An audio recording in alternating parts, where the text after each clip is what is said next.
Hello, nieces and niestos. How are you today? Welcome back to the channel. I want to thank you guys for coming back to the channel.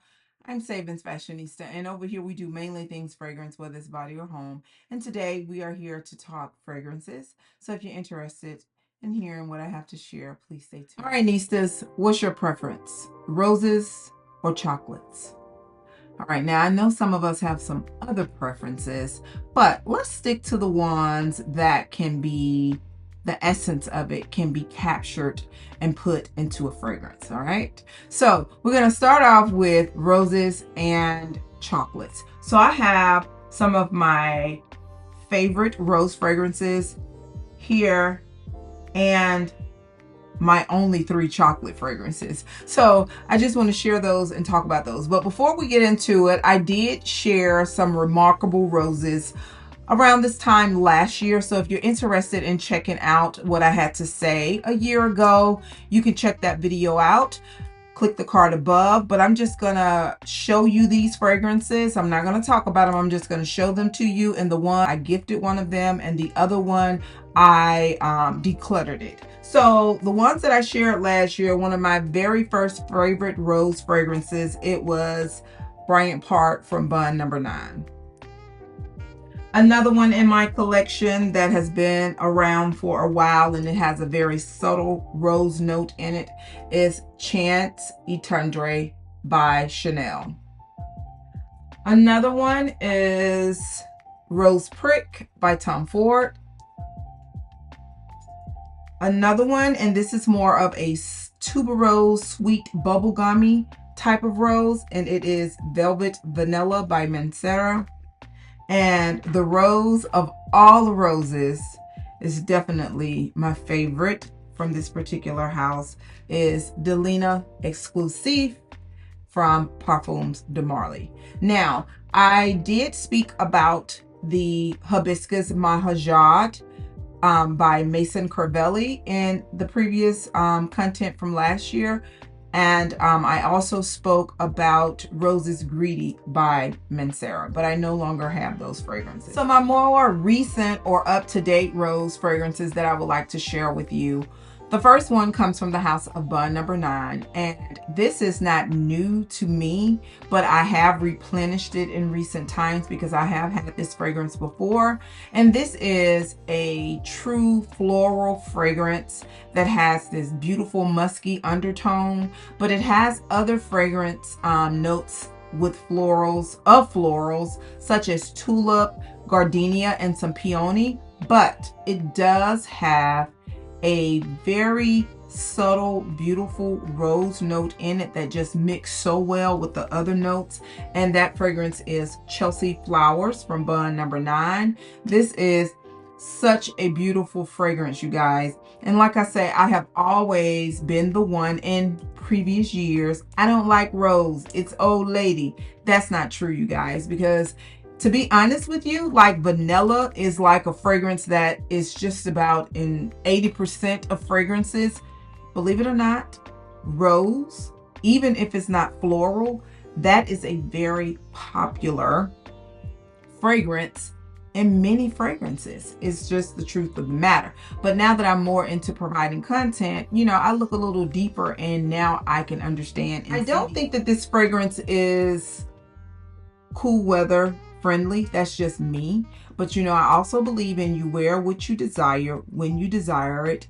This is more of a spring, summer fragrance, but you could wear it if you want to. It's just that beautiful.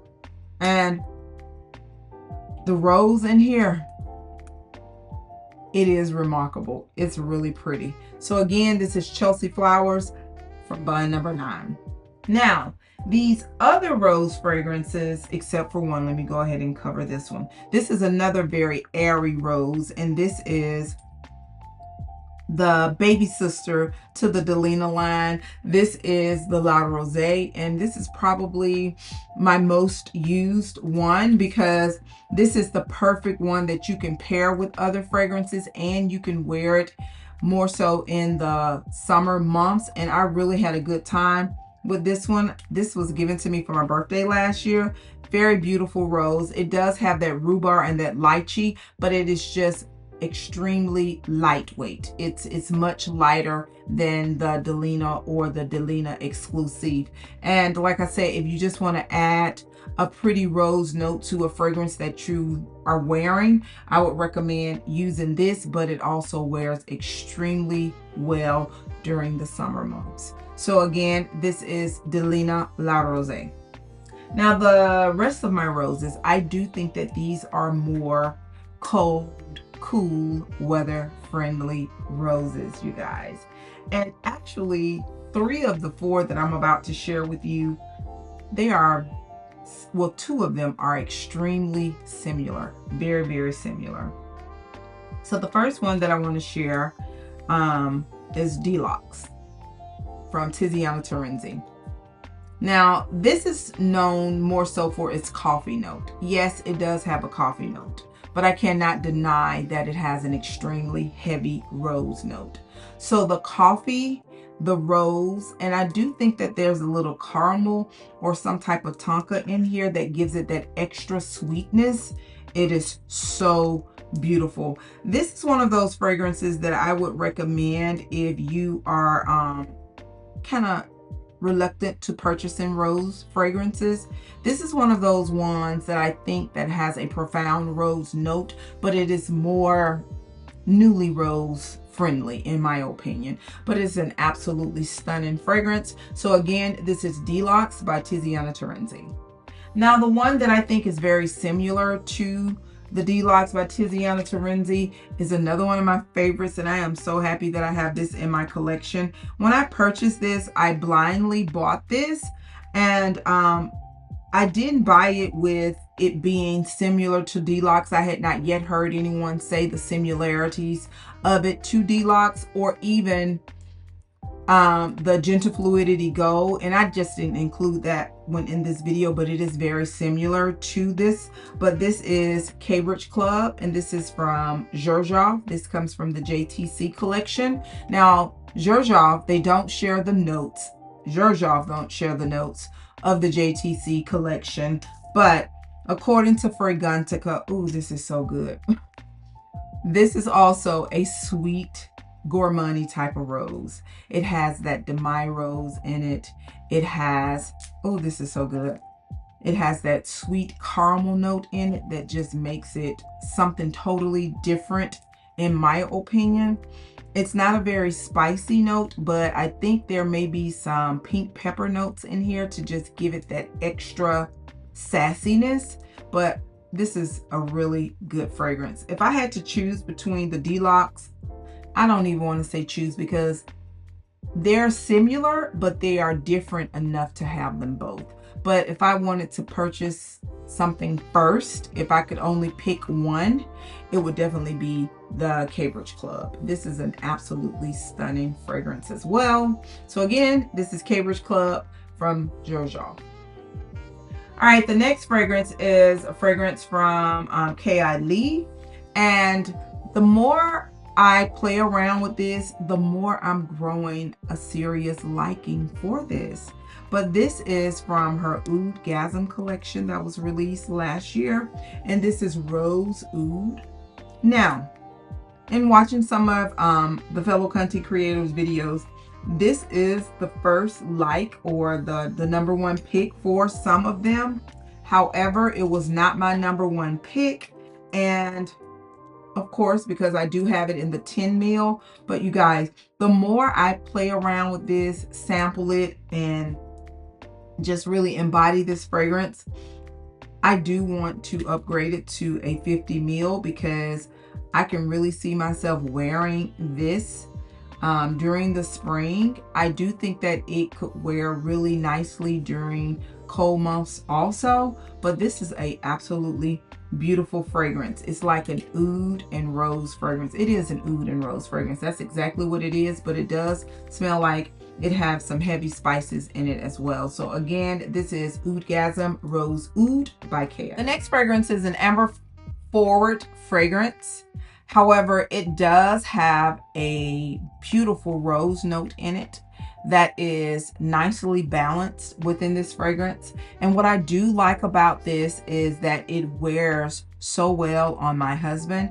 And it's something about a quote unquote female forward floral that wears absolutely beautiful on a gentleman that does it for me. But this fragrance is from the house of Thameen, and this is Amber Room, and it has that Thameen rose in it that is so good. This is just so sexy to me, and it also gives me this vintage Renaissance edge, and this is a good fragrance.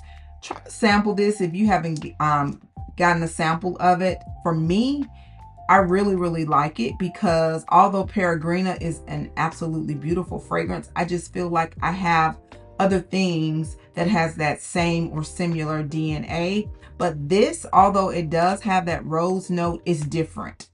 It does have something in it. It's the amber that's in it that's not too femme and not too masculine. That just makes it everything that it is, in my opinion. So again, this is Amber Room by Thameen. All right, so let's just transition over into the chocolate fragrances, you guys. I only have 3 chocolate fragrances currently in my collection, but I do have 2 that are on my wish list. One of the 2, I do have a decant of it, and the other one, I don't, but I cannot wait to get in to sample it or get a decant of it. So the first chocolate fragrance that I want to share with you is the first chocolate fragrance that I ever had in my collection that I can recall, and this is Choco Musk. This is an extremely affordable fragrance, and it is an Arabian fragrance that you can purchase off of Amazon. Absolutely beautiful. It doesn't last very long, but it has fragrance notes of vanilla, and it has that beautiful chocolate note as well as some type of cream in it. This is an absolutely pretty fragrance, you guys. I just wish that it lasts longer. I have seen other content creators say that the oil lasts longer, so I said I was going to order me an oil to see how well it lasts. But this is the perfect chocolate blending fragrance because to me it just doesn't wear well in isolation because it's so faint. Well, it doesn't last long. Let's not say it's faint, but it just doesn't have a lasting power. But it's beautiful. I love the way that it smells. So again, this is Choco Musk by Al Rehab. All right, the next chocolate fragrance that I have is something that I was extremely excited to get in my collection because just looking at some of other people's reviews, I got really excited about it, but I just did not know that this fragrance was going to be as vivid as it is, because the fragrance notes that are in this fragrance, 4 of them, I can actually smell each and every one of those notes. So the fragrance that I'm speaking about is La Gourmand by Josette. This is a true gourmand. This is so gourmand till the smell makes me think that I can consume this. And you know, you cannot drink or eat perfume, but you smell the toast note in this. You smell the butter note. You can smell the chocolate note. You can smell the vanilla, and the vanilla smells like vanilla extract, like kitchen vanilla. This is so good. It's a real gourmand, you guys. So if you're not a gourmand lover, I would recommend sampling this because you're going to be walking around smelling like a rich, expensive, edible dessert. That's just what you're going to smell like. So again, this is La Gourmand by Josette. Now, the next chocolate fragrance, which is the last one that I would like to share with you, this is a fragrance that was on my wish list probably nearly 2 years. And I decided to go ahead and purchase it in recent times because that was one of my goals, to add more chocolate fragrances to my collection. So I now have the fragrance, and this is Choco Violet from Mancera. You guys, this is not a gourmand fragrance. I do consider it a chocolate fragrance because the chocolate in here, although it's not the headliner, but you know that it's here. The dominant fragrance in this is the violet fragrance. Now, those of us who know and understand violet is just a very cloying type of fragrance, especially if it's done heavily. The violet that I smell in here, it reminds me of the violet in The Love in Black by Creed. However, the chocolate undertone is so nice in this fragrance. And I really like this chocolate in here. So much so till I'm going to research and look at some of Mancera's other chocolate fragrances, if they have other fragrances with chocolate in it, because this is a really nice fragrance. However, I do have to be very strategic in the way that I apply it because of the violet note. But I would definitely recommend sampling this, or if you're not afraid of a blind buy, because this was very affordable, I would, suggest going for it. So again, this is Choco Violet from Mancera. So the fragrances that I don't have in my collection but are on my wish list, and they do have the note of chocolate. One of them is Black Phantom by Kilian. Now, according to Melissa, she said that this is a bad beef fragrance. I don't know exactly what this is giving, but I am intrigued by some of the fragrance notes that are in Black Phantom. One being chocolate and the other one being rum. So it's like a chocolate boozy note that's within this fragrance. But I do plan to sample this fragrance, and hopefully it'll be added to my collection one day. And I have heard others say that it's more of a fall winter forward fragrance. But the next one is something that I have experienced, and it is from the house of Xerjoff, and it is Symphonia. Now, Symphonia is a beautiful fragrance. I do have a decant of it, and I really like it. And the chocolate that I get from this when playing around with it and sampling it is the chocolate. You know how you have the box of chocolates and they have some of the cream in the inside? They have like the strawberry and orange. This one reminds me of like the orange cream filled chocolate covered, candies. So that's what the chocolate note in this smells like. But there are so many other notes till it balances it out, and it doesn't make it smell like an overly gourmand fragrance, because in my opinion it's not gourmand, but I do get that chocolate orangey note in it. So those are the fragrances that I wanted to share with you guys. I greatly appreciate you. So have you decided on your pick? Do you want roses or chocolate or both, or something else? So if you would like to share some of your favorite rose fragrances in the comment section below, or some of your chocolate fragrances in the comment section below, please feel free to do that. Give the video a thumbs up if you would, and do not forget, you, yes you are great. Bye-bye.